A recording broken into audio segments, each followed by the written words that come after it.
little bit loose off the green there. John Dickerman having to get sideways and spinning his tires off the starting grid. Everyone having to try to take evasive action. The front two have taken a good lead at the start. Lilly and Bernard taking no time at this moment to try and advance his position. And it looks like Lilly did the crossover move on Dickerman to try and get past the 47. So Jerry DeGasperi running off with heat number 1. Remember, it was by the luck of the draw. He went up when he signed in today and pulled out the number 1 and ended up starting on the pole for our first heat event. So Jeremy Lilly, he wasn't so lucky. He started in last position in this heat, but he's already on the outside of Randy Clark, and he's battling for third spot. He's got it on the line. Certainly no starting the back was any advantage to him. He's already up to third position now, as Bro also making equal advanced maneuver now to get past the number 2 car of Stample, and he moves up into the top 5. He does indeed, Matt Bro, in that orange number 20. I asked him what happened to that yellow neon paint from last year.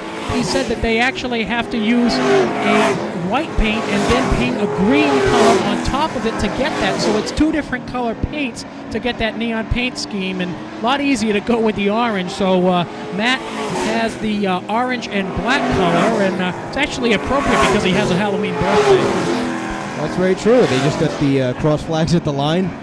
And looks like Lilly isn't quite done yet. He's going to try trying the outside line against John Dickerman in the Extreme Clean machine, now battling it out side by side through 1 and 2. Yeah, John Dickerman picked up Air Gas as a sponsor as well in 2008. He's happy to have them on board. Right now, he's thinking about racing, and on his right is Jeremy Lilly. The Hammer takes second spot away as we come down to lap number 10.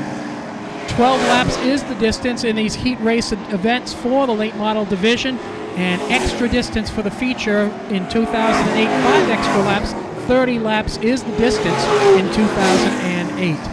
Well, straightaway lead from DeGasperi to Lilly at this point with the clock 2 laps to go at this point. It's going to be very tough without a caution for Lilly to do anything with your leader.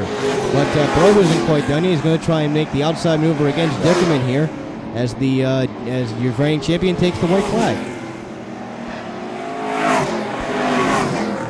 Bro now working the outside, trying to make one last move for the final podium position here in the heat race, going through 3 and 4 now. DeGasperi will take the checker. Lilly second. Bro will eat out the position ahead of Dickerman. Stample your top 5 with Clark and Bernard.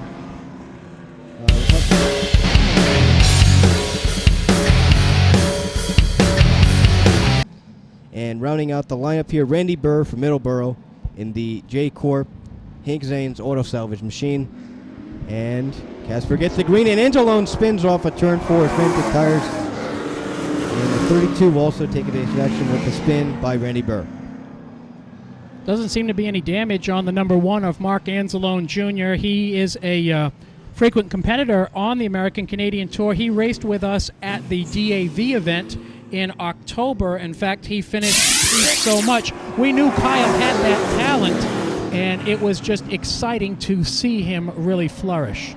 Certainly some magic there that when he and Kid Motorsports and Casper teamed up, and now the 88, they're giving him some pressure with Kevin Casper, so the sibling rivalry continues here at the front of the pack.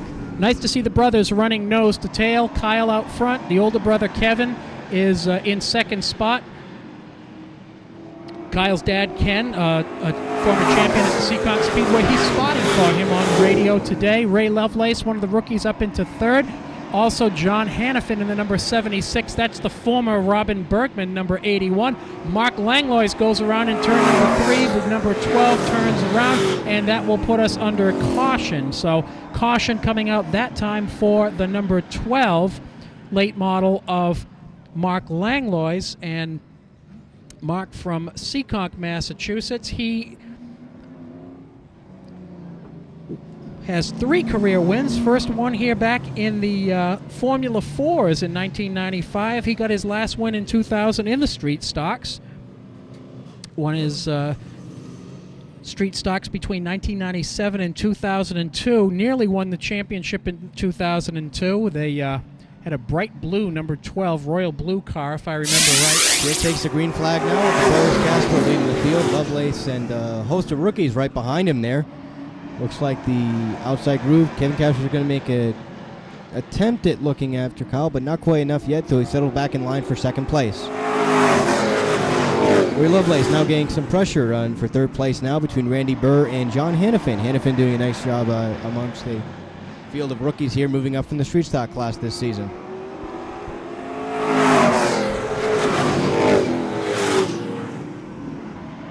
And Burr and Hannafin haven't quite figured out where they want to be yet, so Burr looks to the inside of Hannafin and just to round it out, and the leaders, Kevin Burr, just continue gaining more distance away from the third place car of Lovelace.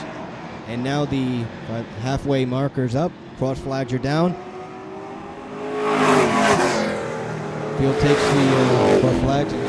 Looks like Burr a little bit sideways in 1 and 2. Tries to correct it. Nice save by the 32 car. Yeah, remember, Randy Burr has turned laps here in a pro stock. He's not used to these Goodyear racing tires. This is his first day out at the Speedway.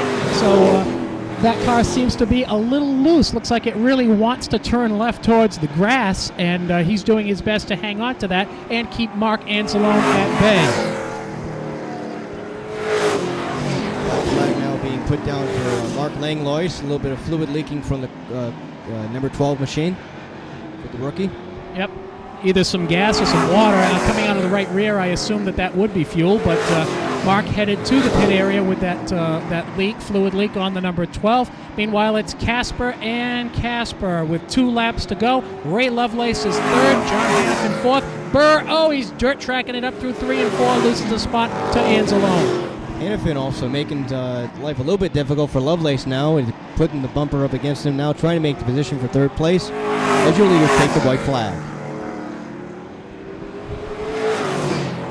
Hannafin now trying the outside in the last lap maneuver here to try and get past for third position. The checkers are out, held high, and Kyle Casper will beat brother Kevin to the line for 1-2 finish for the family, and then Lovelace will take third over Hannafin, Anzalone in fifth. Randy Burr had a handful there, trying to keep that car in one piece, and he managed to salvage a finish here with that machine. He sure did, and so Kyle Casper and Kevin Casper finish 1-2 in that heat event. Ray Lovelace third, good run for the rookie there.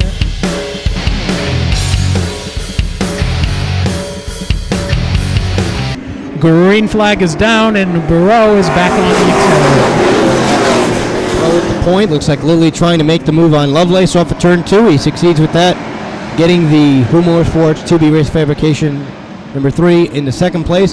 Kyle Casper also wanting to help his brother up past Lovelace now, but Lovelace fitting off position well among the top 5 here with Dickerman and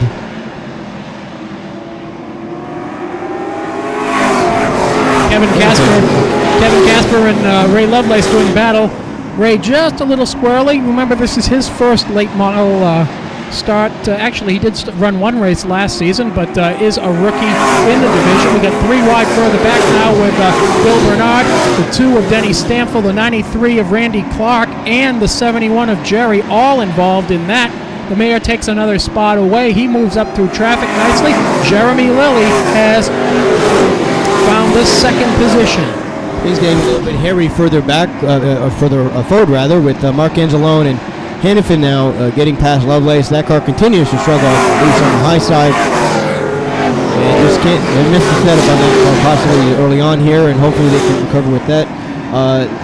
It is of note that DeGasperi is starting to make his progress through the field. But up front, we have another battle with Jeremy Lilly now putting the pressure on Bro, closing in with Kyle Casper among your top 3. Well, Jeremy Lilly did not have a good starting spot in his qualifying race, but he worked his way through traffic, got all the way up to second spot before that race came to an end. He had a very fast race car. Matt Bro was third in that heat event. He's pacing this one. Kyle Casper, who ran away with his heat race, is battling for that second spot, trying to hold Jeremy off in the low groove, and anybody that's saying that outside line isn't going to work, well, we saw Jeremy Lilly do that. He went to the outside. He has made the pass, moved into second spot. He's moving in on Matt Bro in that outside line. Yes, he's certainly holding the pressure on as Kyle Casper now wants to make a look to the inside for second place. with the Kid Northport's number 7 machine. And Lilly continues to keep the charge on the high side against Bro for the lead. To the back, side-by-side action between Mark Anzalone Jr. and John Dickerman for position. Looks like Anzalone will prevail there. Your leaders, that's where the battle is for the race lead at the moment. Don't forget, we go 30 laps now in this race, so it's 5 extra laps. Ray Lovelace, Ray finally goes around here on the front stretch. He's had handling issues on that number 14 ride throughout the first 12 laps of the event, so Ray goes around on the front stretch in the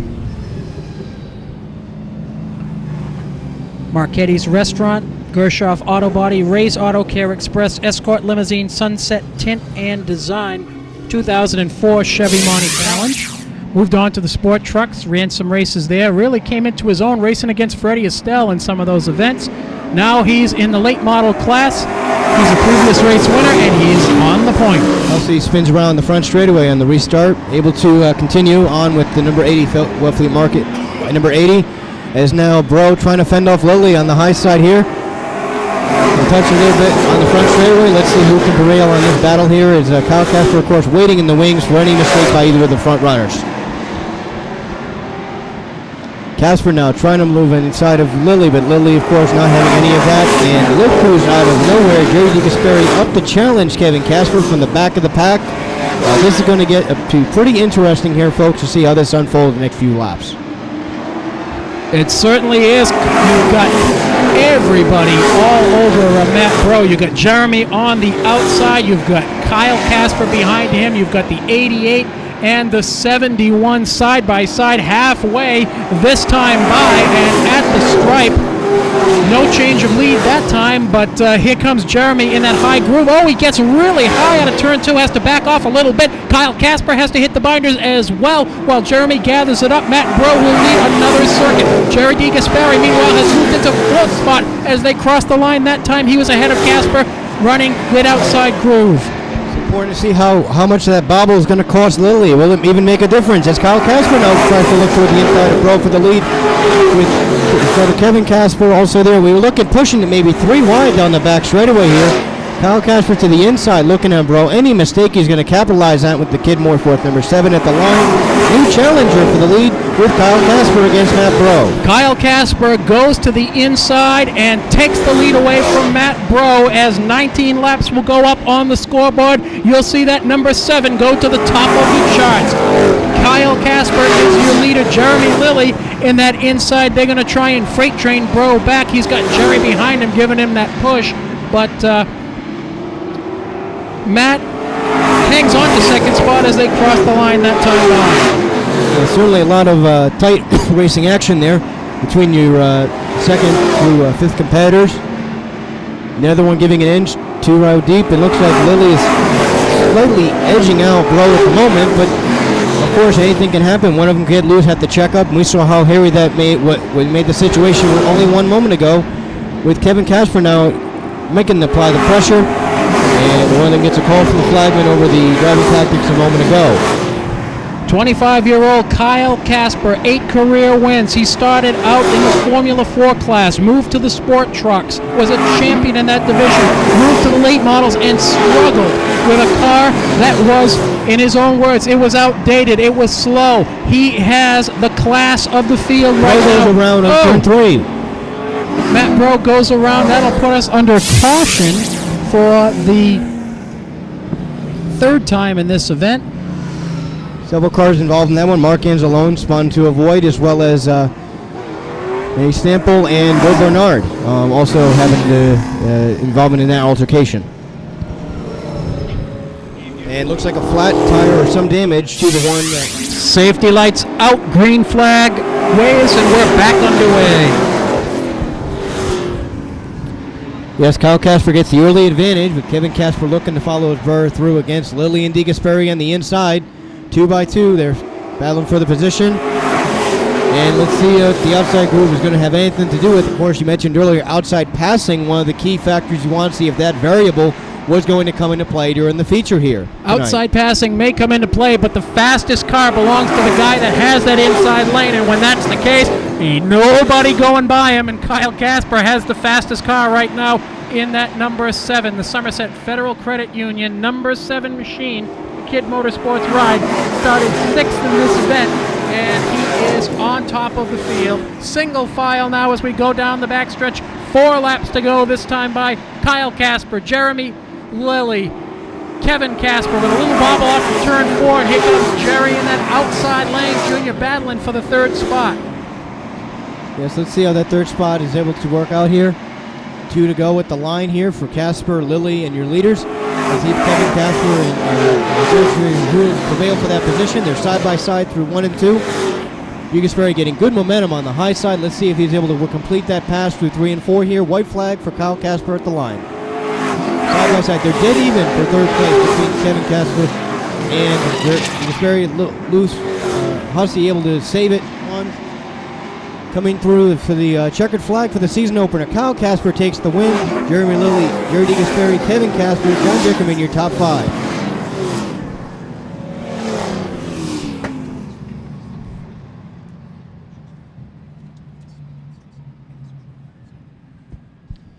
Congratulations to Kyle Casper, the winner of the late model race just completed. The Somerset Federal Credit Union, Wayne's Auto Repair, Columbus Oil Company, RS Rental and Equipment, Wave 1 Technologies, 401 Restos, Somerset Auto Service, Nats Racing Engines, Chevrolet Monte Carlo in victory lane tonight. And of course, the ever-critical team behind that effort is the owner, John Hayes, crew chief, George Torgy, Kenny Dion, Ken Casper, Matt Fraz, BK II, Gary Smith, all a part of that effort.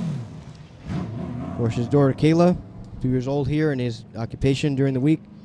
Old truck driver for Columbus Oil, so certainly good to see his day job working into some weekend productivity here with a victory here to start the season off. And as the 7 takes the victory lap around the field, I send it back to Todd, trackside.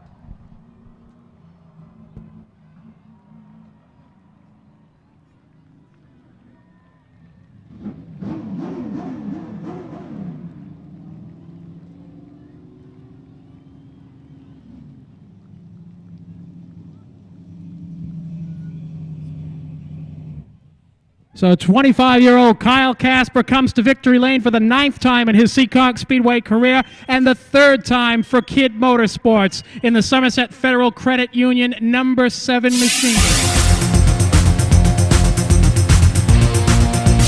He's a former champ in our sport truck division, and he's emerging himself to be the man to beat in the late models. He's out of the car, but a round of applause for Kyle Casper, feature winner in tonight's late model event. Congratulations, Kyle. Welcome back to Victory Lane. Thank you very much. I want to thank my car owner, John Hayes, Dick Hool, all my crew, Billy, Gary, my dad, George Turgey, my crew chief, my mom, George's wife, Sandy, everyone comes here every week. Cheers us on. Thank you very much. Now, you had a good starting spot early in the race. I watched. You had 3 wide racing going on in front of you, and you seemed like you said, I'm having none of this. You backed off a little bit, stayed out of trouble, but found your spot. Yeah, I could see the kid in the 20 and the 3. They were both pushing like it was going out of style. I just waited till they slid up, and that was it. I mean, it was a pretty clean pass. We did a little rubbing, but we're here, Victory Lane. That's what it's all about. That's what it's all about, Victory Lane, and Kyle Casper will be headed up there in just a couple of minutes, friends. Congratulations again, Kyle, on a great feature win tonight. I have a feeling we're going to be seeing a lot of this car this season. I hope so. I really do. Thank you very much. All right, congratulations. Kyle will be up in Victory Lane if you want to see him in just a couple of minutes. How about a round of applause for Kyle Casper and the Kid Motorsports team, late model winners on opening day 2008.